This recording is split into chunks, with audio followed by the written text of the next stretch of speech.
Lucknow super জায়ান্টসকে পাহাড়সম রানের লক্ষ্য দিয়েছিল চেন্নাই সুপার কিংস। 211 রানের বিশাল লক্ষ্য করতে নেমে এদিন কাটার মাস্টার মুস্তাফিজুর রহমানের তুপের মুখে পড়ে লখনৌ সুপার জায়ান্টস।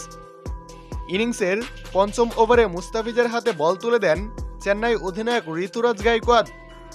ওভারের প্রথম বলে রাহুল একটি 4 হাঁকালেও মাথা ঠান্ডা রেখে চতুর্থ বলে তুলে নেন দুর্দান্ত একটি উইকেট। পরপর দুটি ডট বল দিলে চতুর্থ বলে তেড়ে ফুরে মারতে গিয়েছিলেন রাহুল, কিন্তু ধরা পড়েন এক্সট্রা কভারে দাঁড়িয়ে থাকা ঋতুরাজের হাতে।